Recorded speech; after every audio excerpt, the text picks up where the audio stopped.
Hey, how's it going, guys? Welcome back to my YouTube channel. My name is Georgie Man, and I'm your friendly neighborhood anime and manga fan. I love all things anime and all things manga, and I'm here today to talk about Mashle, Magic and Muscles, Season 2, Episode 12, the final episode of Season 2. So, why did I think about the final episode of this season? Overall, I thought it was a great, lighthearted episode. I thought it was very funny, and it calmed down, like, instead of all the seriousness that we've been having the last couple of episodes. It was a much more relaxed and much more lighthearted episode, which I really enjoyed to end the series off with a very nice moment at the end involving Lemon that I'll get into later on in the episode. Now, before I go any further with this week's episode, I just want to give you guys a quick reminder to make sure to subscribe to my YouTube channel so you guys can be up to date with all my anime and manga, as well as all my Mashle, Magic and Muscles content that I'll be providing in this channel. It really helps out a lot, and I would really appreciate it if you guys could subscribe to my YouTube channel. So if you guys could, please subscribe to my YouTube channel. Now, with all that out of the way, let's get into this week's episode. So the episode starts off where we see pretty much Kaldo and Order. They meet up, the two divine visionaries, and they pretty much have, like, they're at odds with each other, because in the sense that, you know, Order starts talking to Kaldo, is like, hey, so you actually fell into this guy's trap, this, like, non-magic user, like, you're favoring him now. It's like, honestly, I wouldn't say that. I just think that he's strong, so I'm aligning with him. And pretty much there's some conflict. Like, you see Order still hasn't fully grown to like Mash, and it makes sense. I mean, he's always been that person that doesn't really care for the non-magic users. So it's not like an overnight thing, but I'm sure that later in the series he will change his beliefs. And as pretty much as the story continues, we see that pretty much the entire world has found out about, like, the Innocent Zero incident. However, they keep it under wraps about, like, the whole context involving Mash. So it's pretty hush-hush. The only people that know that is Mash and, like, the people involved, but they can't say anything. And you see everybody's kind of abrupt. Everybody's kind of, like, scared because they found out pretty much that Wahlberg got messed up. And you see, like, the newspapers everywhere. The Divine Visionaries have to, like, become even stronger in the sense that they gotta fortify their defenses. It's just chaos everywhere. And while all that is happening, where is Mash and the rest of the crew? Of course, they're in a beach, you know, enjoying themselves. In the summer vacation or spring break, I forget what it was, but they're just enjoying. Oh, I think it's summer actually. They're just enjoying themselves, like, they're just having the time of their lives, you know, while the entire world is, you know, coming in shambles. You know, what are they doing? They're just in the beach enjoying themselves, and it was just hilarious. You see that Mash and Dot and everybody just kind of being lighthearted about it, and we even see Wahlberg. He shows up, and it's hilarious because my man is just drinking, like, a little coconut, like, water, whatever. It was funny, and he's just vibing, but don't let that fool you, because, you know, Wahlberg, even though he's relaxing, you see his injuries and everything, my man's still very, like, he's still very scared about the outcome in the future, because he knows that right now Innocent Zero is definitely the strongest magic user ever, potentially, because not only does he have his magic of the controls time, but now he also has Wahlberg's ability. So he, like he says, he's the most formidable magic user to ever existed, because he has all the techniques of himself, Wahlberg, and his master with the dark magic. So it's insane. And while he's telling Mash, it's like, also, your 5 siblings are, you know, the other people that, you know, have gone to join Innocent Zero. Yeah, the other 5 are either as strong as me or stronger. So be careful, Mash. And Mash, what does he say? He says, I'll take them down with my muscles. And it was hilarious. Like, my man just says, not even afraid. And it's like, okay, but don't forget, you still gotta pass your test. It's like, wait, what? And pretty much we see that Wahlberg's like, yeah, or Lance, somebody brings up, like, yeah, don't forget that you have to pass your, like, final exams. And Mash is just like, oh, he starts shocking. And then we cut to pretty much Mash is studying, because my man has to get his grades up, because he cannot afford to fail this test, because if he fails it, he gets expelled.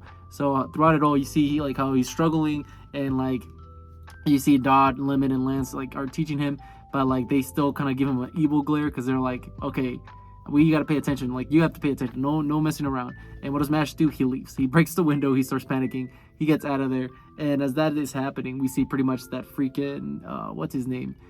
Finn. He's like, I'm gonna go check after him. Like, and we see that Mash. Where is he at? He's literally, like, buried himself on the ground. You just see his head, and it's like, I wish I could come out from the earth again. Like, some ridiculousness. And pretty much what Finn contributes in this episode is that he motivates Mash enough to, like, you know, stop being like a little brat, because he's been acting like a little brat right now. He tells him, like, listen, I want to graduate with you. Like, Mash, come on, I thought we were going to graduate together, we're friends. And Mash is like, all right, you're right, I will graduate with my friend. You know, I can't just let him hanging. So that's, you see that Mash eventually goes back, and you see, like, he puts more effort into it, and his effort does eventually pay off, because what happens is that during the exams, while everybody's being called for their test scores, you see Mash, like, he was able to score enough to, I guess, let, like, pass. And I like the teacher. She's like, you know what? I see that you put effort and you put enough effort that you can pass by. Like, you're way better than you used to be. And we see earlier in the episode where we saw, like, the grades of Mash was barely getting, like, 10s, like 10 points in his exams and stuff like that. Now he's getting, like, 40s or 50s. So just the effort alone, it was able to make him pass, which I thought that was great. That was a nice little moment where Mash, he doesn't have to worry about being expelled, thankfully. But that's not the end of it, because now the word has spread around about a non-magic user being in this prestigious magical school, and that makes everybody, like, go in a whole riot. You see all the people, the townspeople, they're just freaking out. They go to the school. They're striking pretty much. They're like, we gotta eliminate this kid, get him out of here, expel him. He doesn't belong here. And while all that is happening, who steps up to, like, defend Mash? His girl Lemon. Lemon actually steps up in this week's episode. She actually does something, which is something that I have been memeing around for a while. That is like, she's kind of just there. She's the comedic role, which is nothing wrong with it, but she hasn't really had a big moment and a very important moment. I think that this week's episode fixed that that big complaint of mine where they actually did something with Lemon, and I appreciated it because she's been sidelined for almost the entirety of the show. I mean, season 1 she was the damsel in distress, and season 2 she's just like comic relief. So I wish they do more with Lemon, but I get it. I get that's her role in the story, I guess, the comedic role. But I think this week's episode, it was a very serious role that she took on, which is pretty much trying to make the crowd realize, like, Mash is not even an evil person. And they're like, why? What's your relationship with him? It's like, what's my relationship with Mash? I'm his wife. And you see, like, Lemon all crazy. Like, as nice as it sounded at first, she kind of, like, goes off rails, and it's hilarious. And who also goes off rails? Dot joins in, just the complete stooges joining in, like, just idiots. And Dot is like, I'm his agent. And you see, like, he's like, I have a written statement from my client. He says, kill yourselves. Like, and he just, like, flicks them off, and, like, you're like, oh no, they're just making it worse. And eventually somebody throws, like, a rock at Lemon and hits her in the head, and, like, he's like, what are you gonna do? Like, yeah, take it. Like, they're just, like, saying, like, yeah, you're gonna take his suffering, right? Take all this. And then Lemon eventually does have that serious moment where, at first it was, like, just played for laughs, but eventually she does have that great moment where she says, like, listen, he's no different than anybody of us. Like, he's actually a good person. He's never been evil. He's saved me multiple times. And she just kind of, like, tells him, like, I vouch for this guy. Like, this guy, I love this guy, and he's great.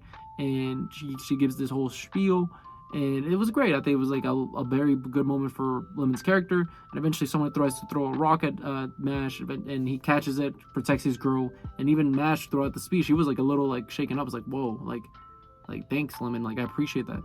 And we see, like I said, he interferes, he saves her, and eventually this, like, one dude is like, okay, if I take down a divine visionary, I'll be able to, like, become one myself or something like that. So he starts attacking Mash just blocks him, deals with him, whatever. And as the chaos, like, still ensues, we see who eventually calms everybody down is Wahlberg. Wahlberg shows up, and he's like, listen, this guy, his fate will be decided after the divine visionary exams are over. So once they're over, then y'all will see his fate. And pretty much Wahlberg just says, like, you have to pass these exams. So you have to become a divine visionary, because otherwise your fate is sealed. And then Mash is like, I will become a divine visionary with my fist. I'll do whatever it takes. And we see the episode end where pretty much Mash just makes that conviction. It's like, I will get this done one way or another. And yeah, overall, I thought this second season was fantastic. I think it's a better step up from the first season. I enjoyed the first season. I thought it was fun, but I think that this season just blows it out of the water. I think it's been really great. I think more character moments, much more comedy elements, a lot of action scenes that were great. Just overall, I think this season, it did what every sequel should do, which is improve everything that the previous season established, and just developed it even farther and made it better. Like, I just think, like I said, it's a great season. I really enjoyed it. One of my favorite shows of last year, so definitely a watch. But with all that being said, what did you guys think about Mashle, Magic and Muscles Season 2? Did you guys love it overall? Did you guys hate it? Did you guys thought it was alright? Whatever you guys thought, let me know in the comment section down below. Also, thank you so much for sticking all the way to the end of the video. I really appreciate it. And don't forget to like, comment, subscribe to my YouTube channel for more Mashle, Magic and Muscles, as well as more anime and manga content in the near future. But yeah, with all that being said, I hope you guys have a great rest of your day. Bye-bye.